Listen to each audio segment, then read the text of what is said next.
Well, mesdames et messieurs, ladies and gentlemen, welcome back to the auditorium. This is a déjà vu. We met here, well, only 24 hours ago when I stood here and told you that we have 2 intense days ahead of us. And now, believe it or not, I have the pleasure to welcome you back to the final session, already the final session of this first circular bio-based joint undertaking in Europe, of course, stakeholder forum in person. Time flies when you're having fun. That's a motto or a saying that I'm sure you're all familiar with. Time also flies when you're very, very busy. And I trust that you were both. You were very busy, and you hopefully also had a little bit of fun. Did you? Oh, I'm pleased to hear that. I'm really pleased to hear that. There were so many sessions, so many discussions, keynotes, presentations, so much input, and also a lot of networking. That's what you told us yesterday, that was really very important to you. And I wonder if I came up to you now and said, okay, so you were in this session and in that workshop, what was the key takeaway? What was it that you remember? I wonder if you could remember it all, because after 2 days of so much input, your head must be spinning. There's so much to remember and to digest. I have to admit that we didn't plant microphones all over the egg in order to record your networkings and meetings and other discussions, but we can help you a little bit with those sessions and the workshops. We can help you to jog your memory here. Now, first of all, you remember that there were 9 sessions in total and 2 workshops. And the 9 sessions, they were divided into 3 main themes, the main themes also of this particular conference. Theme 1, how to stimulate demand for circular bio-based solutions. Theme 2, how to facilitate access to finance to scale up circular-based production in Europe. And theme 3, what R&I do we need to keep the European leadership in the bio-based sector in the medium and long term? And then we had those 2 workshops focusing on developing skills in the bio-based industries and promoting young professionals in the bio-based sector. Of course, I do remember that you couldn't possibly attend all the sessions that were on offer.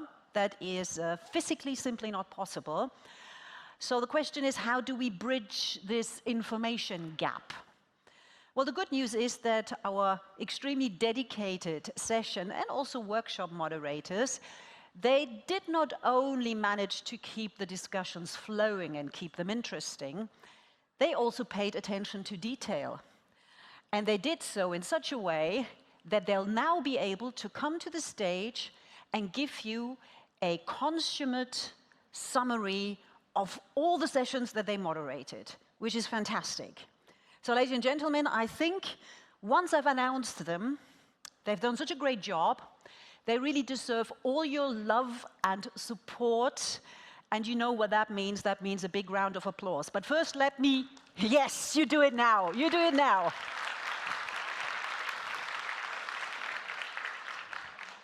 So let's bring them on. And I only call them by their first name because I'm sure you're all friends by now. You exchanged phone numbers and they have a big fan club with you now. So let's welcome Connie, Charlie, and Jennifer, and also our workshop host, Professor Davide Viaggi and Peter Nachtergael.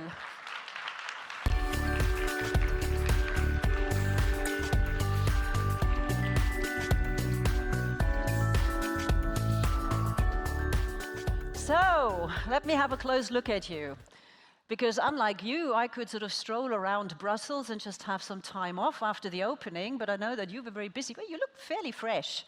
You look fairly fresh. What, you mean we haven't worked enough? No. I just think that you're very tough and, soldiering on. if I was to ask one question, I know that, I don't know about the two of you, but I know that all three of you, you also used Slido for your sessions. So you're used to asking them questions. I'm not going to ask you to use Slido, but I ask you a question that is a typical Slido question, and you can just answer. So if I was to ask you to give me one word in order to describe the last 2 days from your perspective. If you typed it in, I could read it, but you can just say it. Who wants to go first? Consensus. Consensus? Yep. Wow, that's a strong one. After 3 sessions, consensus, that's good. I was surprised how the same issues came up again and again. I'm not saying consensus on how to solve the issues, or that everyone was singing from exactly the same hymn sheet, but there was a definite unity of vision in the 3 different sessions that I did. Okay. What about you? I'd say intense and rich. Intense and rich? Yes. Okay. That's actually good, yeah. And Charlie? If I may add 2 words, heated discussions. Heated discussions. Anyone can confirm that? You've been to Charlie's heated discussions? Well, that's very curious. You had one workshop. If you used one word for, because you weren't here yesterday, I believe, Davide and Peter. So today, what would you say in one word? Awesome, fantastic, boring, what would it be? I will already link to what I will do later, but I'll keep it short. Positive awareness, but I will explain that later. Positive awareness. Yes. Very nice. And what about you? I would say emotion, but I will explain it later. Okay, well now you really made us curious, and I think now it's time to try and squeeze 3 2-hour sessions 3 times into 10 minutes each. So that alone deserves some sort of award. But let's have a go. And let's start with you, Connie, because you had theme 1. And theme 1, if you remember, is how to stimulate demand for circular bio-based solutions. You had 3 sessions on that with sub-themes, and I believe that the first 2 sessions, even though they had different titles, they were somewhat linked. Would you like to elaborate on that? I would love to, simply because everybody's been working really hard in the session. So thank you to all the panelists who brought their really substantial knowledge to the stage. We actually could make a linkage between the 2 insofar as there's a sort of basic narrative that astonishing enough, consumers seem to be perceived at the moment, well, in my session, as actually quite knowledgeable, demanding bio-based products. And I'm looking at you, Jennifer, because I know that you have a differentiated audience response in your sessions. Brands are actually demanding bio-based products because then they can go out and actually say, we're good, which was one of the slight criticisms, like when we had our Slido questions, don't do any greenwashing, but that's just a minimal thing. The next bit about it was, yet we need to communicate better.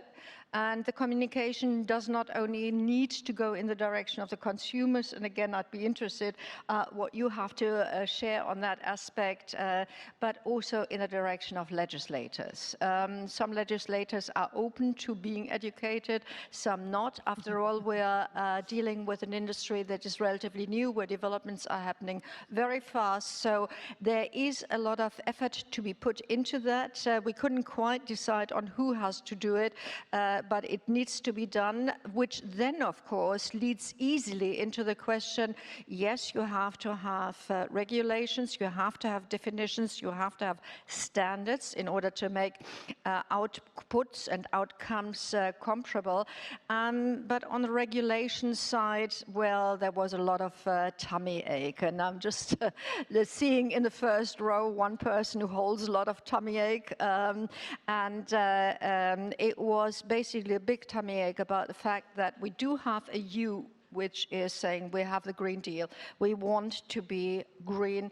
We want to have a bio-based economy, and it's put in a lot of work and a lot of money in the last couple of years. However, actually the regulations on the ground might somehow be either stumbling stones or, in fact, are counterproductive to what is meant at the top. So there is a lot of work to be done, sort of quite some harmonization, which then leads to the fact, what is the outside world all about? And the outside world, of course, US and China, they're not sleeping.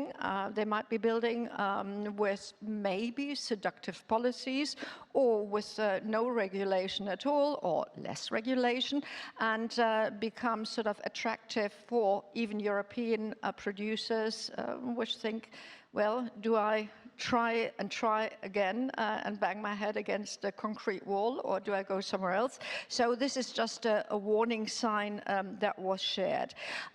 Really, that of course includes plastics. What are bioplastics? Are they plastics? Are they not? Are they bio? But I'm just giving that example or handing it on. On the whole, in our session, we did not share much of tummy ache about processes and technologies. It seemed that there was the understanding there is a lot of innovation. Now, how do you get that innovation?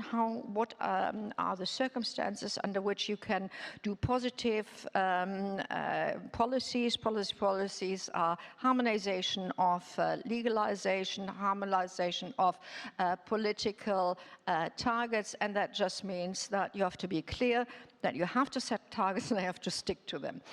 Going on to, if I may already bring in the positive aspects of... Oh, let's have some positive notes, absolutely. Well, I mean, you have to criticize in order to, as my yoga teacher says, if you want more, bring your nose to the ground. Yeah. And that's exactly what we tried to do in the first 2 rounds. In the third round, I think we gave a lot of... the panelists gave a lot of positive examples about what could be done. This regional collaboration amongst different partners.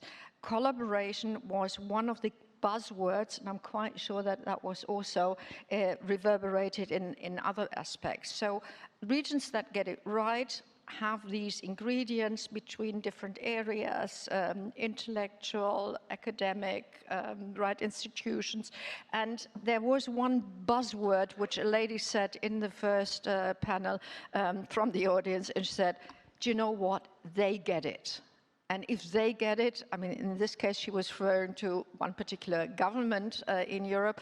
If they get it, that's easy. And we heard from everybody in the regions, if they have a plan, they can work on it. Whether that plan includes, we're a green island, and we also have access to green energy, which is nice, which then can be used. If it's the region that can use all the resources that are around, whether it's a region that says, we know the next person to talk to, and we're going to be in a cluster and we work together, or we are going to, like Lithuania, use our technology, use IT in the development. Those were all sort of forward-looking examples of how one can actually do it. And can you take all the best ingredients of us 3 or 4 times? Well, there are ingredients, they will not fit. It's not one size fits all, but you can look at what others have done and have achieved. The best thing, though, I must say, is with all the criticism that there was, and maybe it was Hans Ingels, there's one word he said, and I think I should just say it here. Let's be proud of Europe when not doing all that badly. So with all the criticism, with all the, we ought to do a bit more.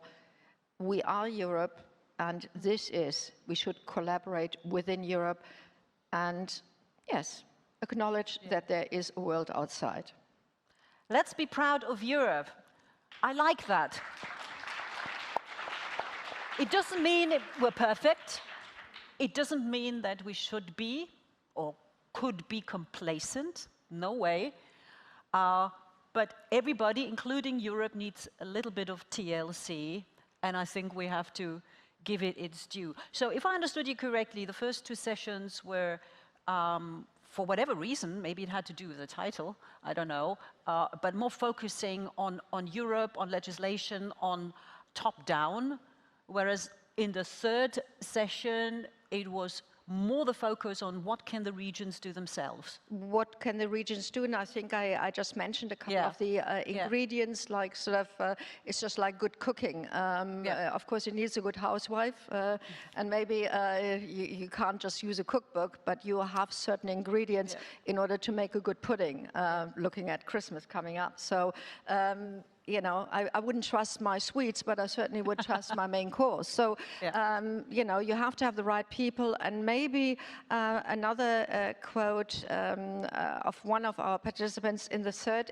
area, it's actually community building. If you have clusters, if you think about it, it has a social bioeconomy. Building a good bioeconomy has a social dimension which we should not forget about. So I know this is sort of, you know, a bit macro rather than micro, but I think we shouldn't forget and also sort of shed light on the good bits. Absolutely. Well, Connie, thank you so much. And the prizes are going to be done by you. You're going to have the hard facts. Exactly. Already doing the handover, but you're absolutely right. First of all, thank you so much, Connie. Sounds like there were 3 really good sessions, and if you joined her sessions, you will certainly confirm that. So, Charlotte, it's all about finance, yeah? Exactly. All the ingredients that we need in order to get things done also has to do with hard cash. And in the lunch break, we just had a very quick talk, and Charlotte said, when I said, oh, how was it going? And she said, well, actually, the last session, certainly, it could have gone on for another 2 hours at least. So it's going to be, and Jennifer is just sort of giving me the signal for her too. So there was an awful lot to talk about. So when it comes to attracting finance in order to scale up the circular bio-based sector in Europe, did you come up with any answers too, or just heated discussions? We have both. So heated discussions and definitely answers as well. But before I come to that, I also want to thank the note keepers that really supported me, as well as the great lineup of speakers that we had. And finally, I mean, I think it's always nice when we have a lot of engagement with the audience as well, and that was the case too. So thank you for that, because that makes it so much easier for us to do our jobs as well. Coming to the point of how to attract finance to the bio-based sector, I think yesterday we mainly identified that yes, this sector is very capital intensive. We also have to face that this sector, as many other sectors, when we talk about innovation, also has a couple of valleys of death. Usually we see one valley of death, but we clearly have 2 valleys of death identified. At the earlier phases in the project, definitely the technological valley of death, but later on also the market, regulatory, financing, and replication valley of death. So we identified that basically funding needs to be made available to kind of cover those valleys of death, and this remains a problem up to date. Talking about price, Connie, as you just mentioned, we need economies of scale, for sure, which means that prices of bio-based products, there's still a problem because they're much higher than those other products produced, for example, by the fossil-based economy. And consumers, in the end, expect that all the externalities are actually taken by the companies themselves, such as environmental costs, sustainability, but that actually drives up the price. So when the prices go up, of course, then the demand is being decreased, and that remains something that needs to be tackled in the short term for this sector to become a very viable and bankable sector as well. So some of the suggestions that were done, and I think we've heard it before, regulation, regulation, regulation. And we need to think about creating then those regulatory sandboxes. You can kind of see it like a free playground where you can move freely, where you can test, and where you're not being punished for those tests, where you can actually have your products to enter the market in a very viable way. So that is something that needs to be done. What is important to say, because this is a stakeholder forum organized by the joint undertaking CB, is that on many occasions I heard how instrumental the funded projects are by the CBU, specifically the flagship projects. So I think they're offering something, the CB is offering something that is needed in the market to bring those projects further into commercialization. So that's very important. Then how are we trying to help the sector? I think the European Commission clearly pointed out deployment groups are being set up. So how can we increase the market uptake of the different projects in the bio-based economy, and also to better balance over-regulation and under-regulation. Okay, then coming to the second point on how to overcome the challenges of biorefineries. And we know innovation is key, but innovation needs a market. Without a market, nothing is going to happen. We need consumers, we need uptake. And we've seen again that flagships have been mentioned here to be really key to innovate, for them to become marketable. But one main point mentioned to those flagships was that they very much focus on specialities and not so much on intermediaries. And it was an advice and suggestion to also focus increasingly on those intermediaries. Some of the main challenges for biorefineries: financing of replications, because usually those biorefineries, they're a first of a kind biorefinery. So it hasn't been done before, so that needs to be recognized, that the financing of replication can be there, as well as that authorization of new molecules takes a very long time in the EU. We have seen examples where the authorization is done much, much quicker, for example, in the US. And of course, coming back to your point, Connie, we should have pride in what we do in Europe, but then we need to ensure that the companies, the people, also remain in Europe, and we have to set the right framework conditions as such. So yeah, we need this regulation, we need vision, and we also need clarity on what the sector is about. We talk about the bio-based sector, but we have many different shades that we cover here. So that needs to be branded well, there needs to be an effective and common strategy, also for investors to say, we want to invest in this sector. And that needs to go together with very clear targets from the European Commission, so that companies know what are we heading for in the next 10 to 20 to 30 years. And then finally, how to make those projects bankable. Of course, across the globe and also in Europe, you have different kind of funds. And we have good funds, and it seems to be that the amount of funding available is not so much the problem, but where to allocate the funding. So startups really struggle with that. On top of that, we've seen, when we discussed financing models, that we need to move away from equity funding. And we see that banks really struggle with investing in those kind of projects because they're very risky.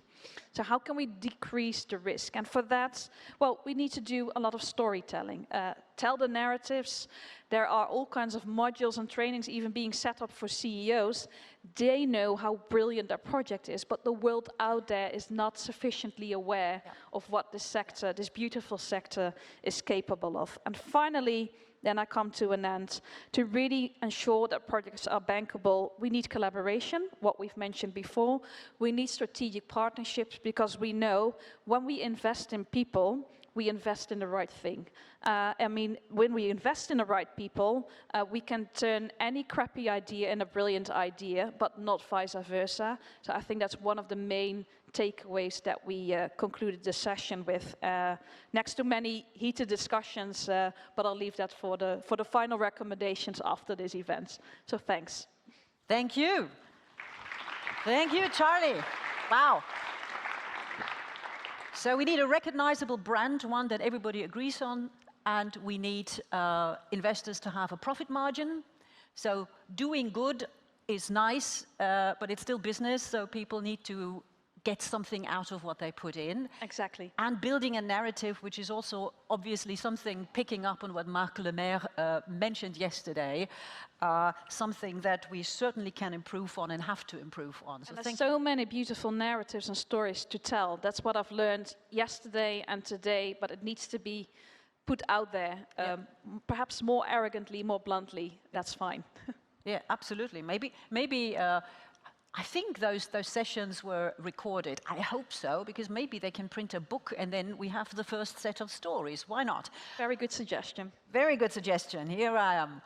Jennifer, coming to suggestions, that brings me already to research and innovation.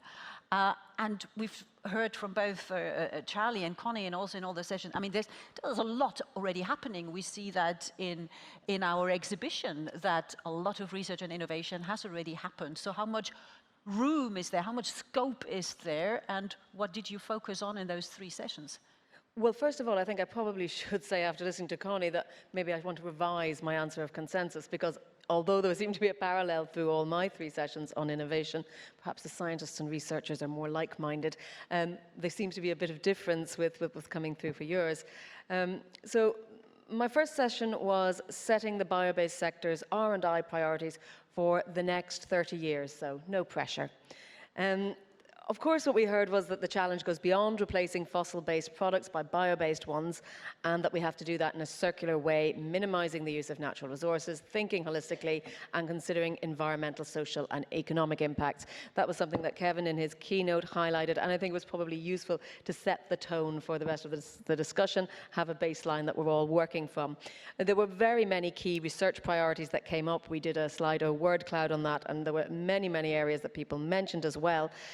To name a few: resource efficiency, nutrient circular flows, soil, human and animal health, biomass, climate resilience, biodiversity, ecosystem services, sustainable food systems, and I'm not going to go on. It was a lot.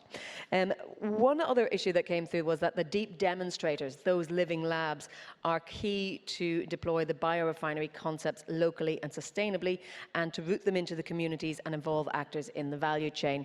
And what was interesting, Connie, is that you mentioned regions, and that came up a couple of times during that discussion, the importance of having regions as the part of the value chain, that they have a role to play from the very beginning. You can't just tack on a regional element afterwards, that they are absolutely key, and that much of the bioeconomy is local based, and that shouldn't be seen as a drawback. That should be seen as a plus. You know, as I say, it's a feature, not a bug. So that was one of the issues that came through there.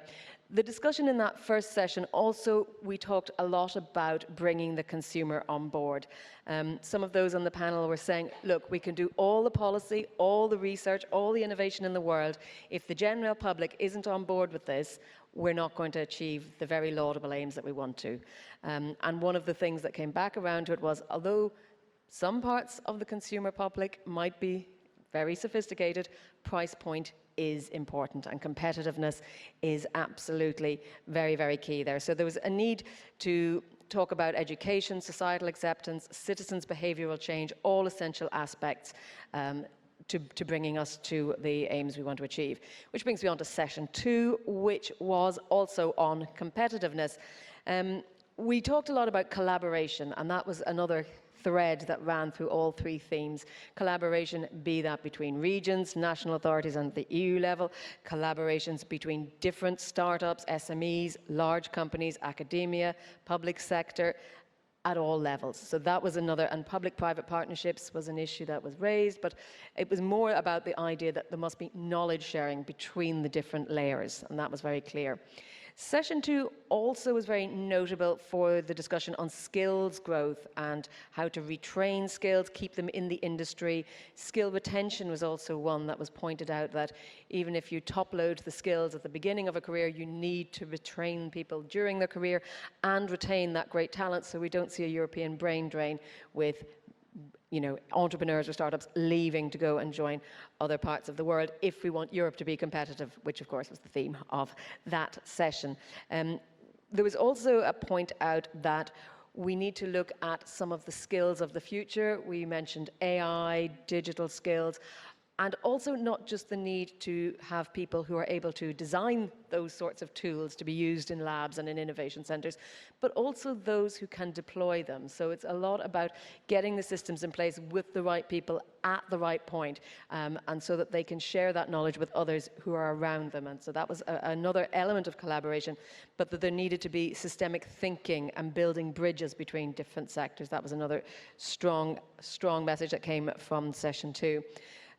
solid market pull with consumers and well-informed trust in building measures was also highlighted. Again, this coming back to the need to have consumers on board.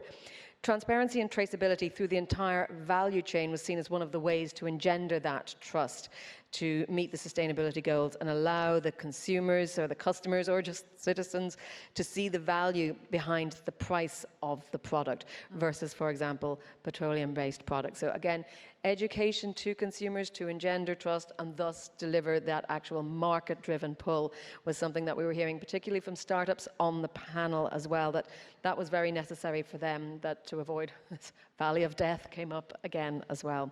So as a sort of evergreen point in all Brussels policy discussions, predictable regulatory framework was highlighted as needed to support industrial development and that R&I.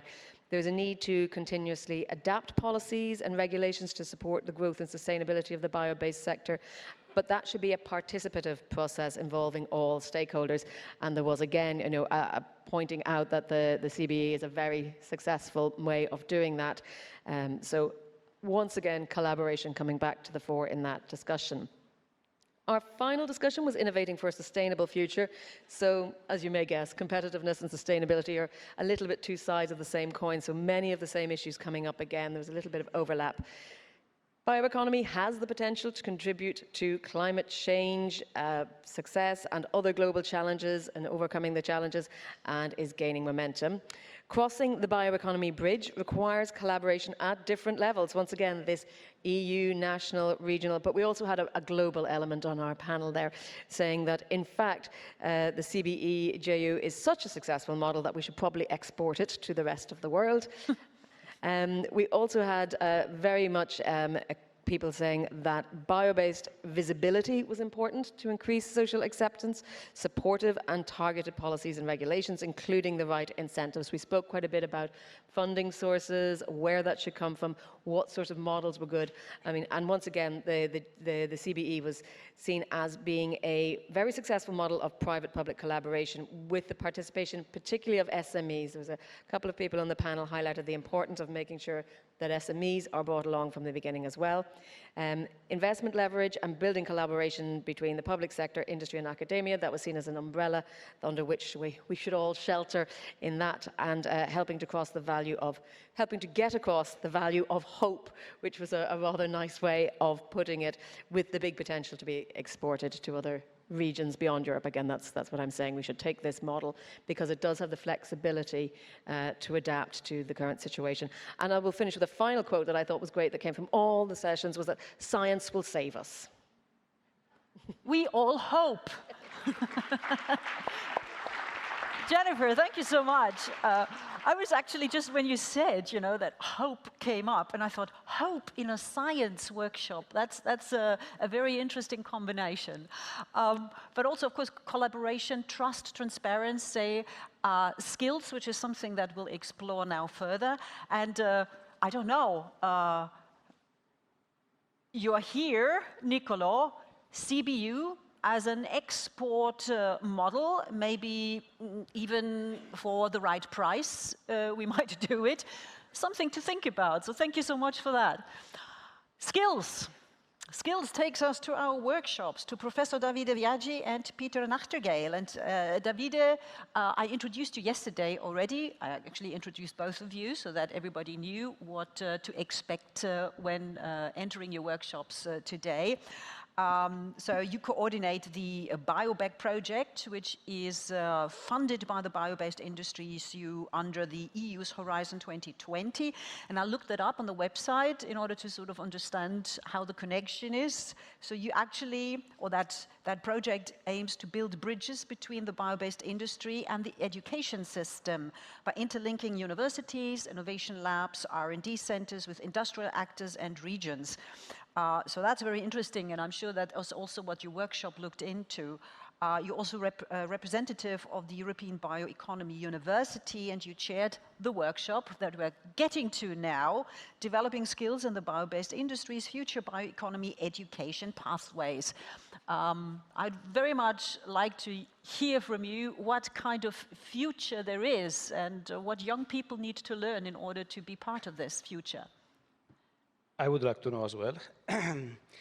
Thank you very much, and thank to the participants, because actually the workshop was done by the participants. You mentioned BioBack, and actually the workshop was built was started or animated by the presentation of some of the outcome of BioBack, but also of another couple of projects which are biogov.net and GenB.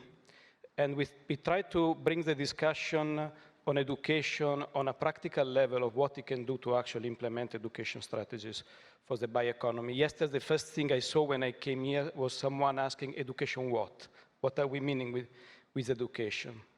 Actually, we use education very often as a buzzword where someone is not actually behaving as we want, and we say we need education to change behaviors. The thing we tried to develop were discussions on 3 main points, actually. One is how to respond to regional needs in terms not only of industry, but also local society and development needs in terms of bioeconomy education. What tool, what kind of organization solutions, and we discuss things in the direction of building knowledge hubs and connectors between individuals looking for future jobs or for training, and industry and societal needs. The second point was more around the specification of future job profiles and skills. This is an issue which is quite important, especially for thought, to see how future jobs could look like and what we need to get there, at least for inspiration, because actually one of the big points for discussion was that job profiles and skill needs change every day. And the big thing for the future will be to have people able to reinvent their job and their position day by day or year by year. Another important point was actually connected to youth involvement, how to bring children, how to bring young people to the bioeconomy. Not only young, but of course young people are very important, especially because we need to have people and societies that see bioeconomy in their future in terms of career activities, and so on. One of the big messages, which I think is cross-cutting and interesting probably for everybody, is that on the issue of bioeconomy education, there is already a very rich pool of projects, of tools, of ideas, of experiments, of guidelines. So when we say education, we actually have today quite a large toolbox of options to deal with education in the bioeconomy. Many of these things still work in isolation. This is the issue where we also connect to need for collaboration. So one thing for the future is for sure to exploit better these learning patterns through collaboration, and through collaboration of education tools with also projects bringing solutions. It's not the same thing to say bioeconomy is nice and say bioeconomy is nice because we solve this problem through this solution. So the connection with the other things is for sure something very important. Of course, this needs dialogue with policy, this needs dialogue with industrial strategy. Education never works alone. We cannot simply convince people by trying to. But the reason I mentioned emotion before is that one of the big topics is that we need to bring, especially in education, bioeconomy to a level where we touch emotion, feelings, culture, vision, commitments. And that's something that is especially important for involving young people, of course. And this connects from the technical side, bioeconomy education with new avenues like connection with design, arts, and so on. And this is important, I think, because it brings education to a new level. But I also kept it to the end because I think this is the perfect connection with the next speaker. Then I thank you very much, Davide, and yes, please. And if this is such a perfect connection, Peter, then I'll just skip my long introduction so you can take it straight away. I think it's enough to say that you're a postdoctoral researcher at the Sustainable Systems Engineering Group at the Faculty of Bioscience Engineering Department, Green Chemistry and Technology at Ghent University. It's not my fault that it's such a long title. And you're an EU Bioeconomy Youth Ambassador. Do tell us about your workshop, please, Peter. Thank you, Monica, and thank you, everyone. I'm very happy to share some insights from our workshop, which went very well. we had a lot of discussions, but I think it's about promoting youth in the bioeconomy, and I can summarize into 5 steps. So it starts about creating awareness, but it's not the kind of awareness that we typically think of where it comes to thinking about an earth that is on fire and so on. Youth experiences this on a daily basis, so there's less need for that type of awareness raising, but very much there is a need for showing that there are solutions. And I think this is something that has come up already on the panel. There are solutions. There are many great examples here in the lobby and during the sessions, I'm sure, as well. But we need to get that out to the public to show that there are ways forwards, that there is that there is hope, as I've heard already, but a positive kind of hope, a hope that leads to action. And maybe just one suggestion that I can give, I give that also to my students or my PhD students that work in the bioeconomy. Start easy, start with the people that you know. I think all of us work in the bioeconomy. We're very privileged to work in this wonderful sector, this wonderful part of the economy. So please make sure that at least your partner and your children and your parents and so on, your friends, they know what you're working about and why it's important. I mean, I'm sure that if you now think about yourself, is that really the case? If not, then we all have something to do. Because we're always thinking about all these programs and social media, but sometimes we really just need to look to the person next door. Then we have awareness, then it's about desire, wanting to change, having a vision. And I started my session with asking, do you think that Europe is on the right track towards a sustainable bioeconomy? And if people were, then they had to stand up and make themselves as tall as possible. If not, they had to touch the floor. And there was a mix, and there were primarily young people in the session. And my point being, there is not one vision of youth for bioeconomy. Some of us think we are on the right track and this is the way to go. Others think there needs to be a radical system change. So my point being there is that we all have different backgrounds. We all have a different cultural and social background. So looking at youth as one homogeneous group with one vision is not the right way of approaching that group. Mm-hmm. Good.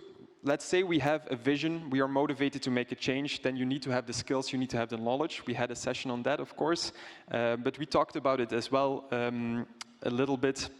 And also, we came to the conclusion that you need to start young, and we had a very nice example from Daria. She's another youth ambassador from Ukraine, and she brought CosmoCat. That's Soya, the CosmoCat. She is a scientist, and she works in the bioeconomy, and she's a great way, and art is a great way of teaching bioeconomy from a young age, but also to other generations, to connect generations. So I think this was a wonderful example. If you're interested in her art, if you want to see her pieces, then I highly recommend that you find her online or talk to her. She's sitting here in the front. Another nice example from another bioeconomy youth ambassador, from Rita, who is here, and from Haley, who is from Malta.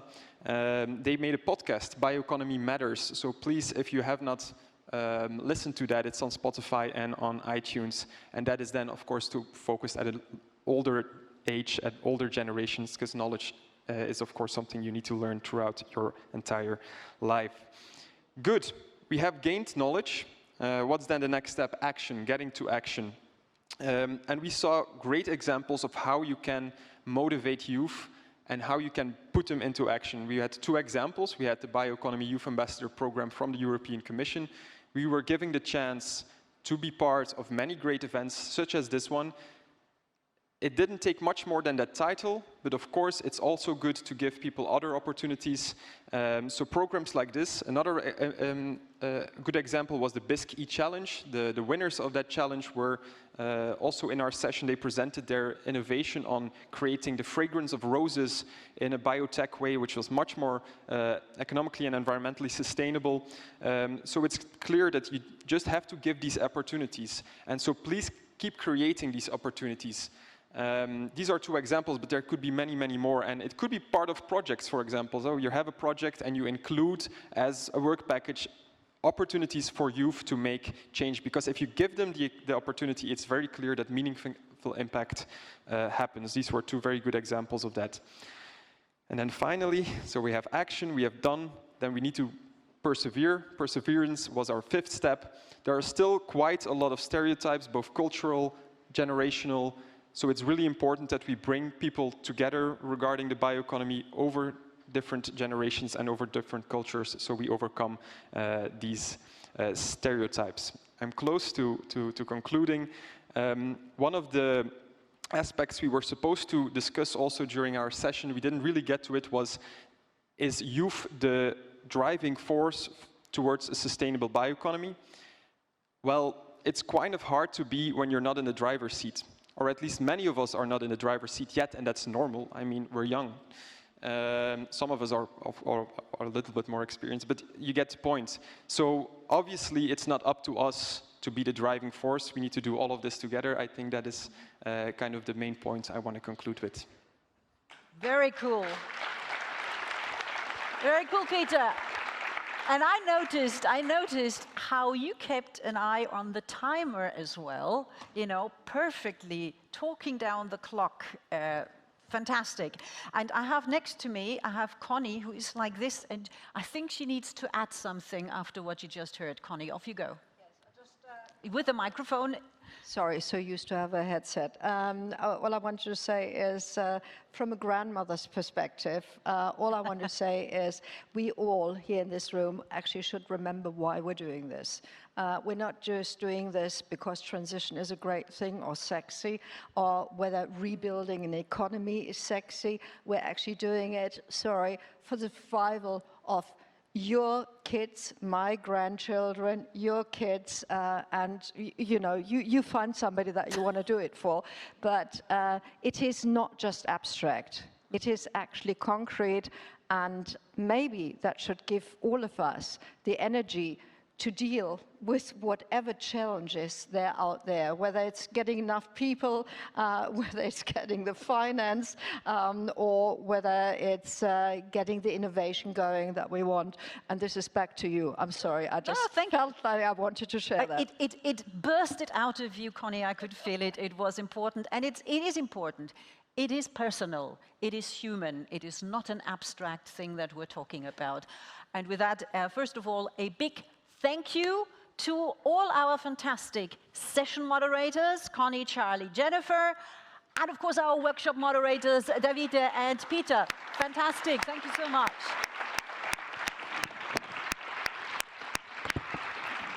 And you can all go and enjoy yourselves now, drink coffee, water, whatever you can do now after this great relief.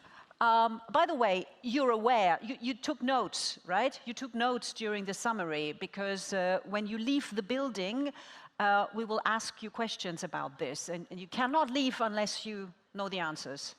Maybe I should have told you before. So, personal, human. What are we doing with everything that we've just heard and what's been discussed over these past 2 days? I think it's now this moment of truth, you know, this big question, what next for the European bio-based sector? And for that moment of truth, we now turn to the governing board, because it is the main decision-making body of CBU. It supervises the implementation of the CBU's objectives. It adopts its strategic, research and innovation agenda, as well as its yearly work program and budget, also important. And it also approves the annual activity report of CBU, among many, many other tasks. Now, the governing board is comprised of 5 representatives from the European Commission and 5 representatives from the Bio-Based Industry Consortium, BIC, as I've learned since yesterday. So let's now meet the chair and vice chair of the members of the CBU governing board. I will introduce them first in full, and then they will come up one after the other, and you can give them a big round of applause. So let's meet John Bell, who is the European Commission's Healthy Planet Director, leading DG Research and Innovation Policy transitions on climate change, bioeconomy, food systems, environment, biodiversity, water, circular economy, oceans, and the European Green Deal. And let's also meet Rob Beekers, Director of New Business Development at Cargill Bio-Industrial Group and Chairman of the Bio-Based Industries Consortium. Please take a seat. And Rob, you'll be the first to speak to us, because I'm sure you have a lot of thoughts to share with us. Well, thank you, Monica. So this was quite a waterfall of feedback, I must say. So if you're going to interview me at the gate there, and I have to remember all those points, 9 sessions, 2 workshops, 3, 4 points each, I can't do that. So I was asked to say, well, what are the key takeaways for industry from this kind of 1.5 day of forum? And it's very difficult to do it in all the bullet points, so I chose to take 3. The good news is that those 3 resemble quite a lot with the 40 we've heard just a minute ago on the stage here. Let me start with the first one, and that is for all of us here representing industry in the room. I understood this is 1/3, so 1/3 of the people in the forum came from industry, 2/3 came from somewhere else. I think we've not been very successful as an industry to communicate the relevance of the bioeconomy, or maybe to communicate the relevance of biomaterials. So this is about the narrative. So we've heard a lot about how do you explain and why is it relevant. And it's all clear for us in the room here why it's needed. It might be very clear for our people that work in our companies that we do business with every day, that it's very clear why it's needed. But apparently, we fail to succeed in communicating to consumers, private equity companies, banks, commission members, to state why biomaterials, why the bioeconomy is so important. There was something nice in a workshop this morning, I think from Alex, from a company from HN, where he said, I had to change the wording of my pitch at least 3 times when I went to the banks and venture capitalists for funding money, because they couldn't understand. So we failed in that, and we need to do better. With that, I also heard quite some feedback from all of you in the different sessions that maybe we should not just link our narrative to the Green Deal.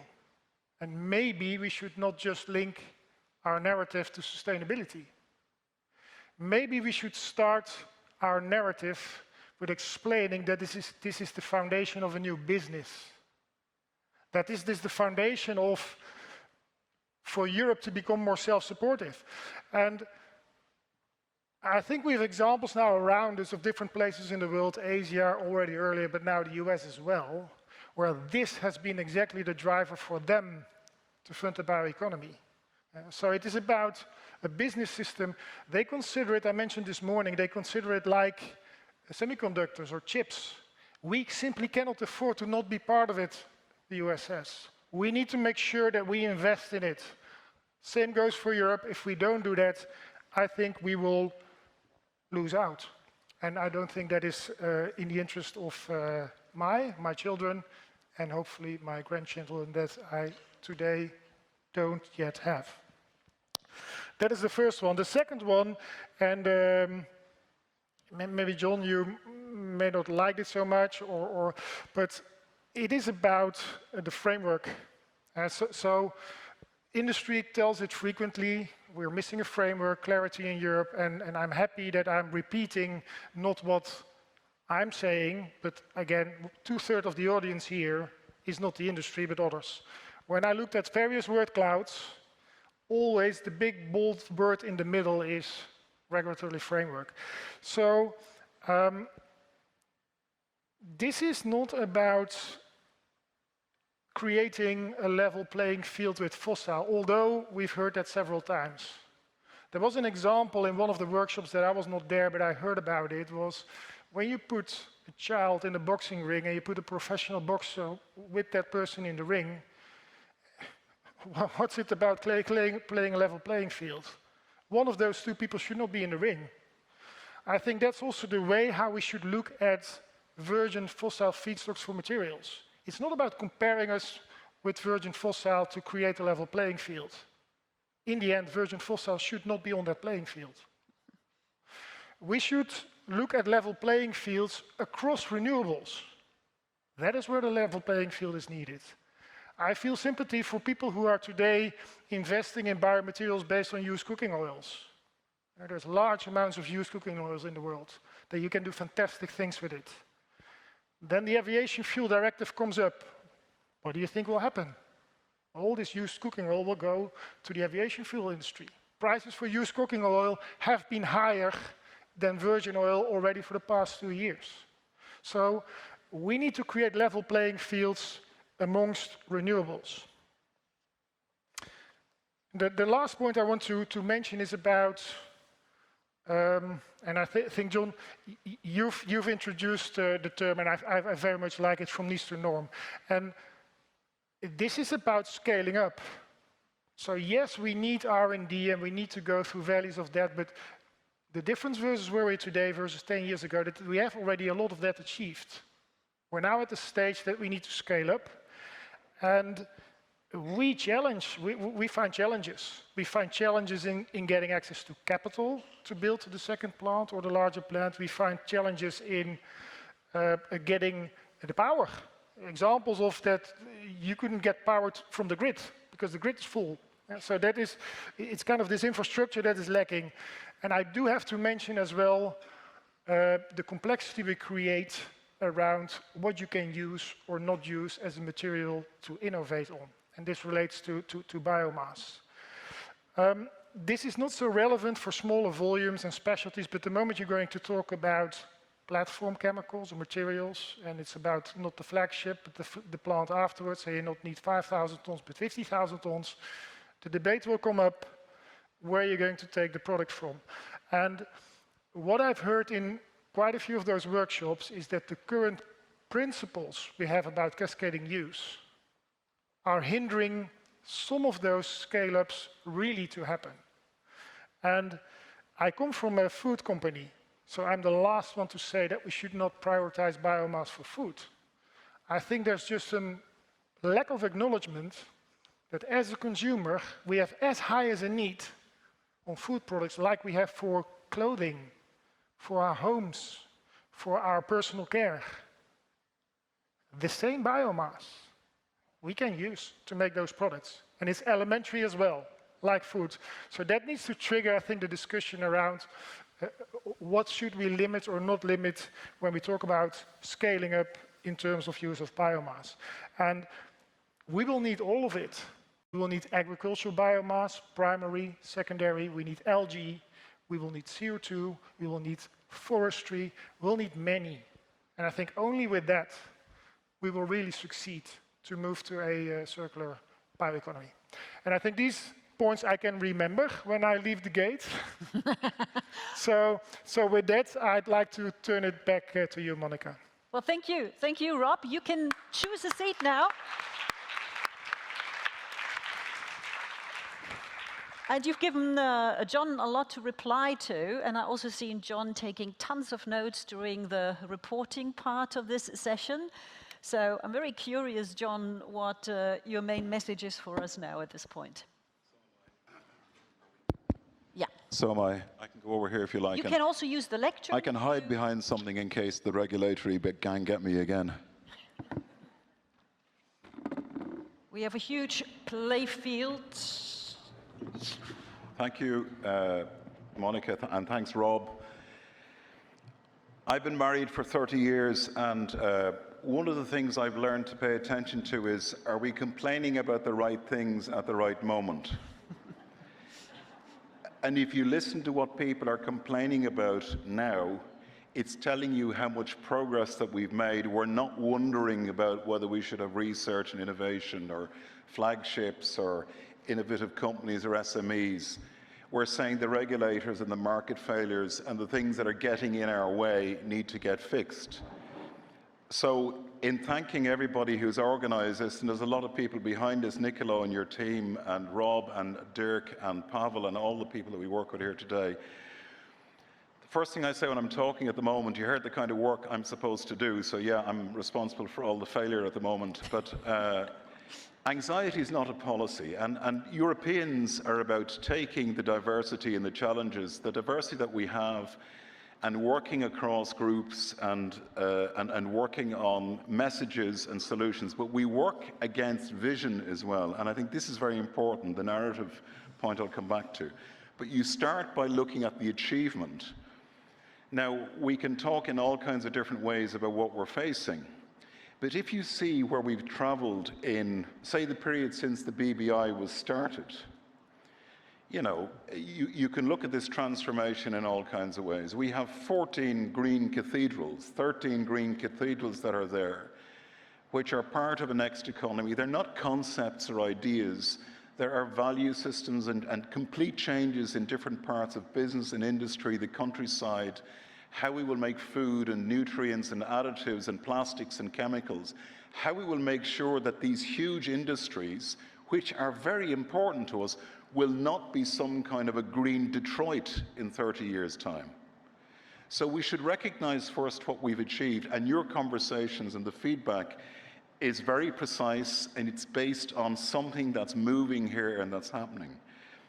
We have to see what's being done in terms of investment. There's a wall of money out there. It's difficult to de-risk it in the sense of some of the banks, but they're out there and they're looking for a way to make things happen. The framework conditions that have been put in place very quickly, it's very clear to you, have a number of real barriers and incoherencies or price signals, or even worse than that, that we're going to see the bio-based economy happen, but it won't happen here, it will happen somewhere else and be sold back to us.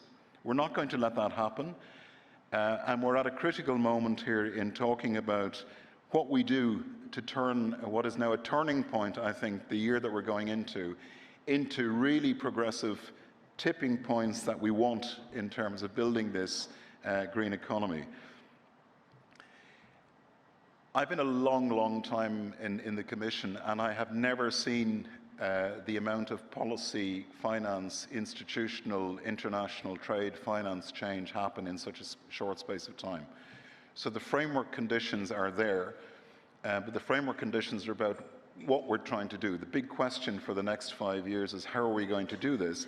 And are the framework conditions that we put through fully thought through in terms of the people who are going to radically disrupt and radically change and radically reform what we understand by the word competitiveness. You're going to hear a lot about competitiveness.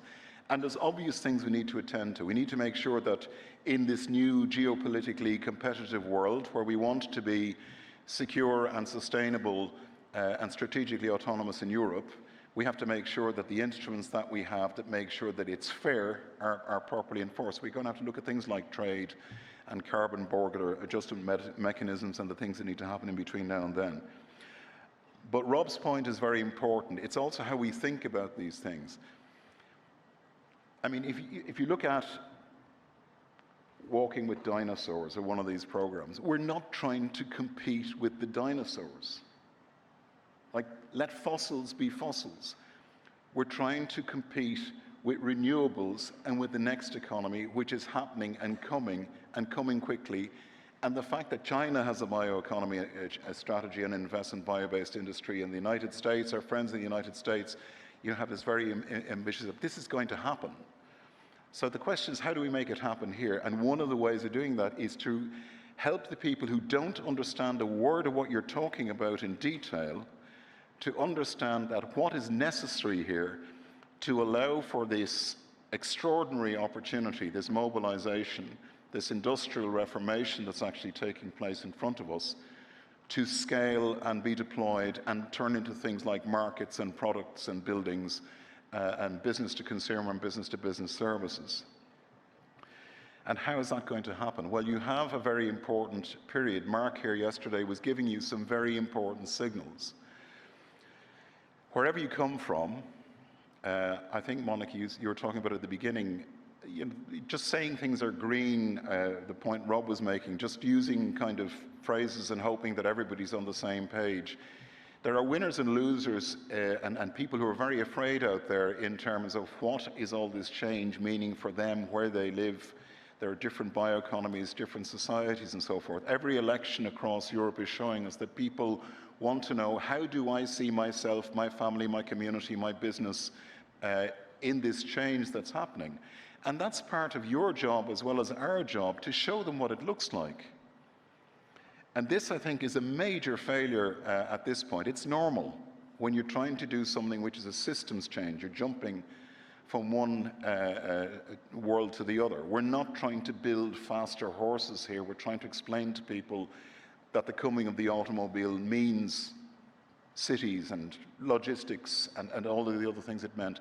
We have to show the vision and explain what the destination looks like, and how people, whether you're farmers or workers in heavy industrial industries, or your shareholders or your policymakers, what this is bringing for you. And I think that's the big challenge at the moment. But the period that we're in is a period in which we can concentrate our fire in a couple of areas. There's going to be a big electoral change system process happening next year.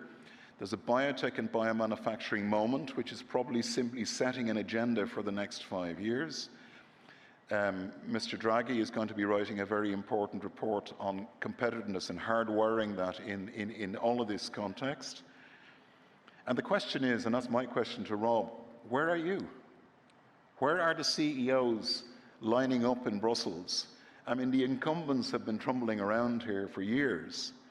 They've actually got a system where a lot of people don't understand that the assumptions are pro-fossil and they're not yet circular and all the rest. And therefore you do get the child in the ring with the kickboxer. That we have to have people there who are skilled at explaining to people in a high level, here's the opportunity, this is what it looks like, this is what we can build in Europe, in industries, in SMEs, in technologies, in products, in services.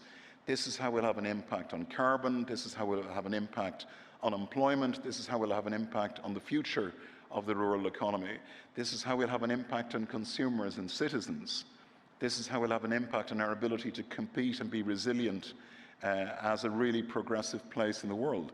So one of the challenges is to get the leadership, and we've had Katja here yesterday who was fantastic. They need to start turning up and talking to the people that the others they're competing with are turning up to talk to. So that is one challenge from my side. It's great that I have myself and Pavel and Hans and various people in very complicated inter-service consultations where you have a huge piece of legislation and you're trying to explain where a three-wording thing in one part of an article means that an entire industry that they've never heard of and technologies that will never be born will have a default setting against them. We need to work at every level to get out there and to communicate where the opportunity is here and what we're offering and what we ask in return. I don't think it's actually that difficult because we now have so much to show and tell. I think that's part of it.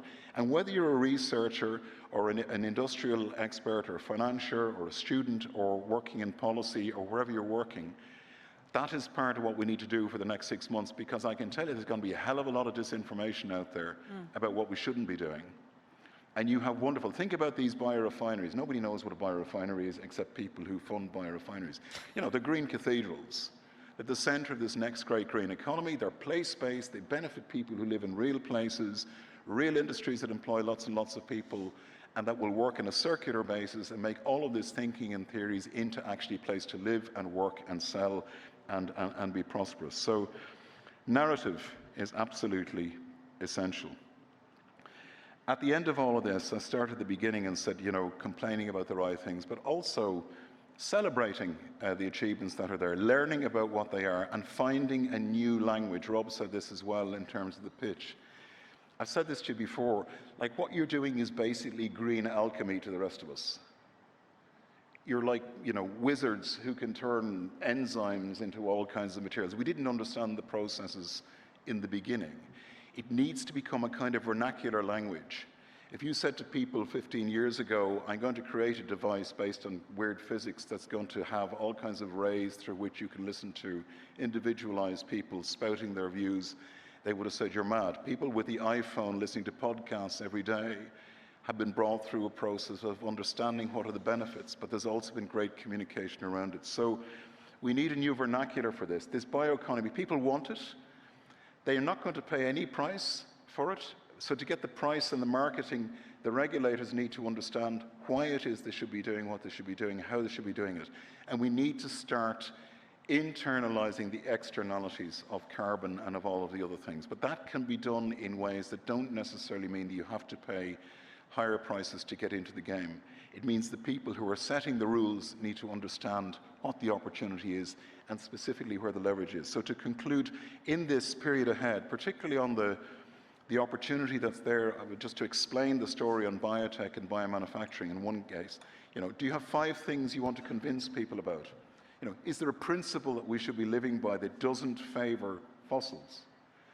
Is there a way in which people can think about, well, these are the most important areas that we need to start the deployment and the scaling up? Are there communities who will vote in favor of what you're doing because they see a future for the rural countryside? Or the trade unions, the big industries that are there that are competing and so forth? Where are your allies? Where are your stories? And what is it that we can promise people? Because in the end, hope and vision is what drives progress and society, at least where we are, or else it's fear. And we know that in Europe, we do impossible things together when we have a common vision and a common understanding of what are the benefits for people. So thank you very much. Get out there and start explaining, and the next time we'll be complaining about something else. Thank you. Absolutely. Thank you so much, John. Do join us again. And we have a couple of minutes, and we didn't really prepare anything. I sort of hoped that there'd be really interesting 2 speeches, and I was not disappointed. And before I forget, I immediately have to pick up on 2 things, John, that you just mentioned. Because in my head I was playing with the idea, it's about the iPhone, that if people explain things, especially scientists, the wizards, when they use their wizard lingo, it doesn't reach people, but people are perfectly capable of using the result of whatever they came up with. The pricing, however, is for me an issue, because when you do mention an iPhone, Apple as a brand is sexy. Circular, bio-based products, not yet. How do we get there? How do you make this sector so sexy that people are willing, at least at the beginning, to pay that extra price? Well, you'll be glad to hear I'm not in business. You have to have your iPhone moment, but the first thing is business to business, no? I mean, the first thing is that businesses and investors and people see, there is a company there, and they're building new markets, and they're getting, whether it's business to business, business to consumer. You need an iPhone moment. You need companies which are doing it and exporting it. And it's going to happen in China and America. We know that, so it has to happen here. The second thing is you don't necessarily have to, I mean, this is one of the big things that's going on in COP at the moment, and talk about, and I should be very careful what I say here when we talk about fossil beards and things, but anyway, you don't have to say that there's some kind of puritanical price that people have to pay to do the right thing. A functioning market will actually at some point, if it's properly competitive, have renewables competing with renewables, and the pricing will be inbuilt. If regulation is set and standards are set in a way that to be in the market, to be in the ring with people like yourselves, the standards themselves, the regulation are saying that this is the entry price. By definition, you're not paying higher than other prices. And the other thing is to make it easy for people to be familiar with things. I think, biodegradable bags, I think, were a very important moment as the first kind of contact people have had. There needs to be familiarization. We are moving from niche to norm. We're not moving quickly enough, and we're not moving quickly enough here. It's a familiarization. Again, you don't know how it's going to happen. If you think about the Reformation as another example, where a lot of knowledge suddenly is distributed to lots of different people, you don't understand that the impact will be science in 100 years, or different languages and cultures, and lots of other things as well. But you have to, in the first place, put some of the advantages, market-leading advantages, in the hands of people who then become comfortable and familiar. I give an example of the iPhone because I remember, I won't say who he is because he's still in the European Parliament. I remember a politician berating a commissioner I was with once because of radio waves coming from a particular transmitter in a particular city. I won't go into too much detail, and that this is causing terrible things, and the European Union should have them pulled down and all the rest. And I saw the man 10 years later handling 3 different mobile phones in the course of the same thing, because of course, through his experience and his use, this is completely normal. So I think the question for industry and businesses, the first people to convince are that businesses shift into the business in scale in Europe. They will do it in other places. So, you know, when do businesses start seeing, you know, the chemicals industry, for example, which has a hugely complex market, or the food industry, when do people start saying, actually, there's a huge market opportunity here, and how do we get consumers to start by saying, this is as good as that? And it's not a punishment, it's not a puritanical thing, it's better. Maybe it's cheaper. Maybe it's something that gets, you know, for example, one of the big challenges, does it have to be just for the middle class? Can we actually do something to benefit, for example, the poorest in society who have the worst access to nutrition, the most expensive materials and services and all the rest? That's the challenge, but that's where markets work, and that's where innovators make a difference. So we talk, we regulate, we frame, but you make things. So Rob, your take on that? So you want me to answer the question to become more sexy? I think our industry is getting way more sexy for young people to start working.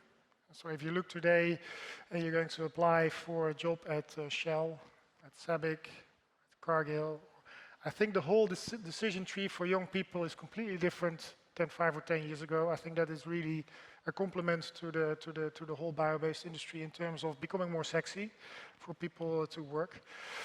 I like the comparisons with iPhones and also with other products from the high-tech industry, although we need to realize that we talk here more about ingredients. So I think in most also of the flagships that I've seen, maybe enough is the closest to being really a product that you can use and eat as a consumer. Even maybe somebody else has to produce it and not enough themselves. This makes it more complicated to have you as a consumer associate yourself with the product that is inside. It's like, sometimes I compare it with the old IBM where there was on the laptop Intel inside. So to what extent do you associate yourself with what is in there?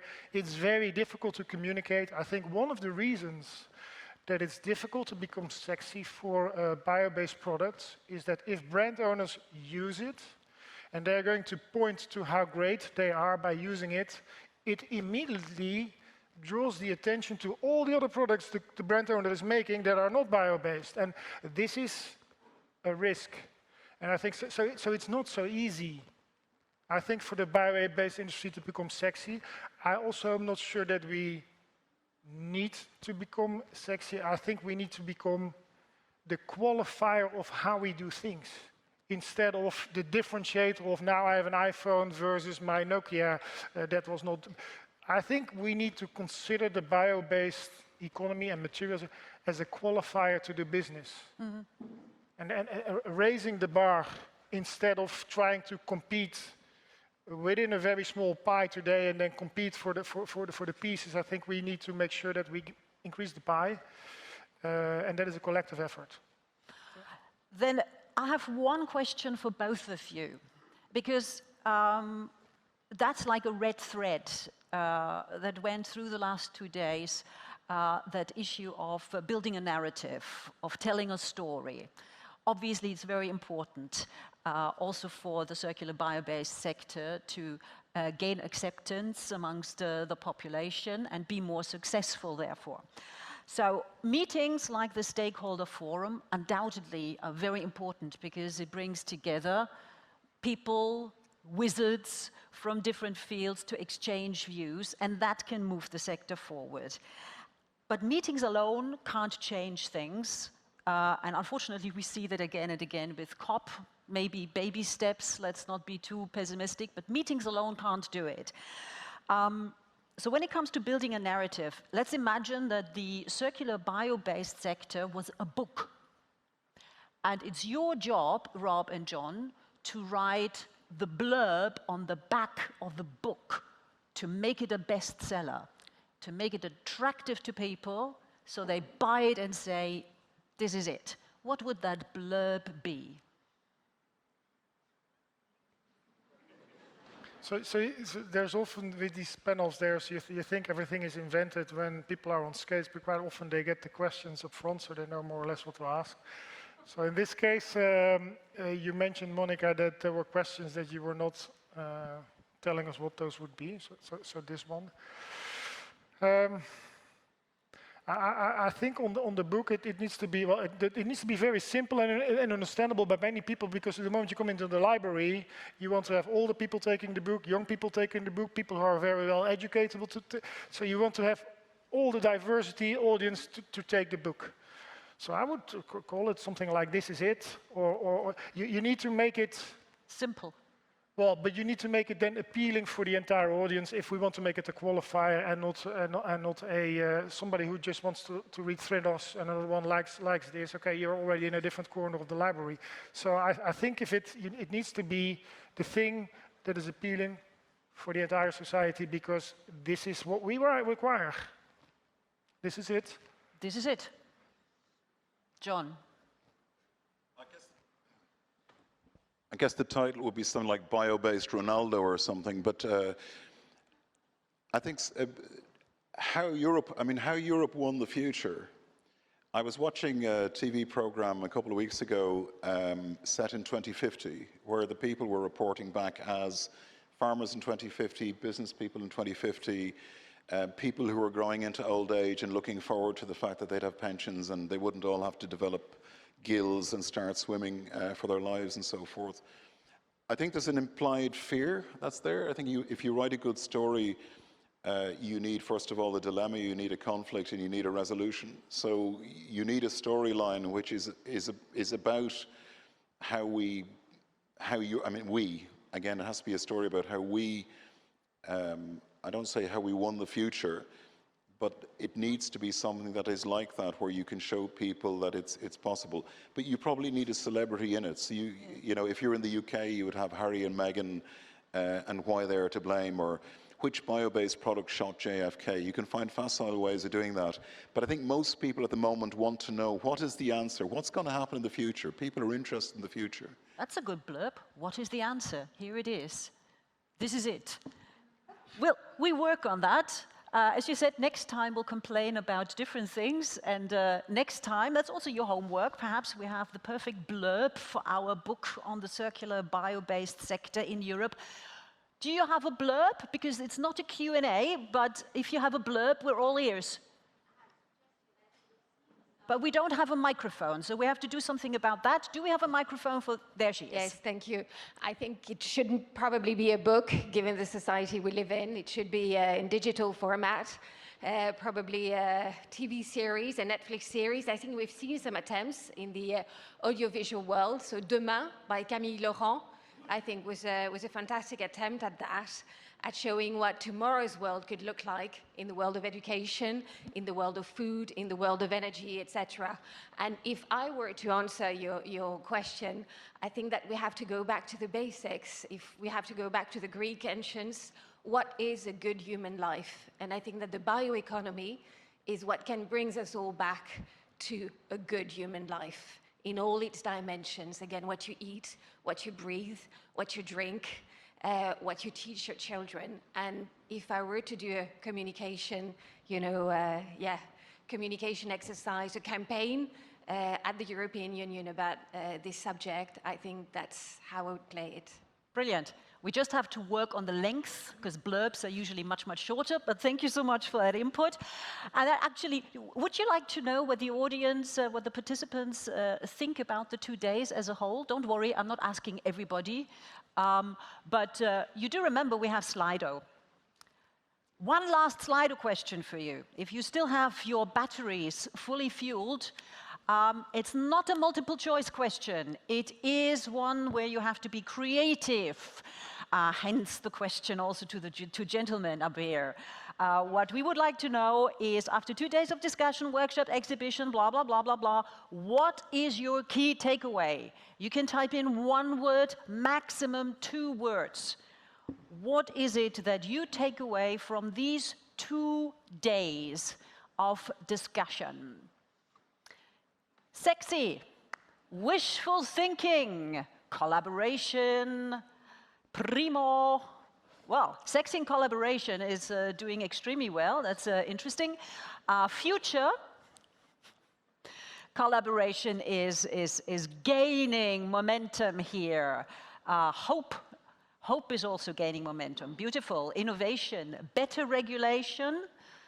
Okay, so there's a lot of thought going into it, and that really is the last time I turned to the two of you.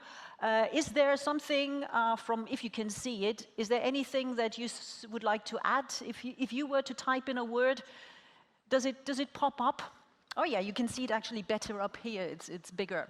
No more fossil-based. Regulation, evolution, get together, trust. Just pick something. Yeah, I think I would have expected urgency to come up higher. And so it's there, sense of It's urgency. there. But I would expect it maybe it to become bigger in the word cloud, but it's good that it's there. Next CBU, youth, urgency. Anything for you there, John? Next. Next. Next is the final closing words from our host, indeed. So big thank you to you, John and Rob, for this session now. Thank you so much. Thank you so much. Big thank you to all of you, of course, also, who spent the last 2 days working so very, very hard on deciding what could possibly be next for the circular bio-based sector here in Europe. And a big thank you also for having me as your master of ceremony yesterday afternoon and just now. I wish you a pleasant, healthy, happy ending of this particular year and a fantastic start of the new year, where we will also have the European parliamentary election, and we all hope for a very good outcome certainly for the circular bio-based sector here in Europe. And with that, the last thing that remains for me to do is to hand back to the gentleman who opened our two-day forum, and that is, of course, Nicoló Giacomuzzi-Moore, the Acting Executive Director of CBU. Nicoló, over to you. Thank you, Monica, and thank you, everybody. It's been really 2 very nice days, very active discussion. I have the easiest job today, that is just to thank all of you. And of course, I thank all the speakers who intervene, all the panelists who really animated the discussion, also you coming in from the audience, really to try to understand what was saying John is looking forward, what's next. We are complaining about something different, something new, and that's a very good sign. I would like to especially thank John, Rob, but especially European Commission and the Bio-Based Industry Consortium, Katja and Mark, for participating to the debate, to being provoked sometime, but to react in a positive, constructive manner, which I think shows the strength of our partnership. So we say I was searching for a buzzword, a couple of terms, but actually it came to my mind that actually the European Union motto is united in diversity, which fits very well for what you do in this wonderful sector. It's not just European Commission and Bio-Based Industry Consortium, it's actually much more. We have SMEs, we have startups, we have academia, we have member states, we have scientific community, we have innovators, we have a lot. And diversity is a great value in my beliefs, really. And actually, it's a great starting point. We have values, we have a shared vision, and we have a platform. We have CBGU. So we just have to focus on the how, which is great. We have just to sit and focus on how doing things next. So, and I will close with this message before going forward and thanking everybody. So, thank you, Monica. It was great to have you, and thanks a lot also to Charlotte, Jennifer, and Connie, who really did a great job in summarizing the work of the different panels. There was a lot of discussion, and so it was great steering our discussion during these 2 days. I would like to thank the teams of the several CBEJU funded projects who are here today, who actually came here to talk about how to be constructive, positive, not just about problems. They came with a lot of exhibition of what is actually happening in the ground of the bioeconomy. And for me, it's really the best way to show that this is happening now, it's real, and it works. And so finally, I would like to thank the teams who made this event possible. Also the venue, the egg, they were extremely professional, thanks a lot. But also Videlio for running the event with us. It was really a great experience for our communication team. Adria Congress for welcoming all the participants, so thanks a lot to all the support staff. Publiganda for their work on the exhibition, because it really looks and feels great. And B-Food for the tasty food we had the opportunity to enjoy. And really, they've been really professional and dedicated. For us, it was a great experience to work with all of you, so thanks a lot. To close, I would like to thank really the CBESF colleagues, really a great job. Many of you were in the session taking notes, picking up the key messages to drive them into the conclusion and to really make the link between what is discussed today, our stakeholder community, and the governing board we will have next week that will start discussing how, what's next. So really thanks a lot. Thank also to the team who made, from a financial administrative point of view, all this possible. They work sometimes behind the scene, but they are extremely important. But also, and especially and conclusively, really thanks a lot to our communication team. They did a great job. So Elina, Caroline, Albert, Mirona, and Alexandra, great job. So from everybody, really a great applause to all of you.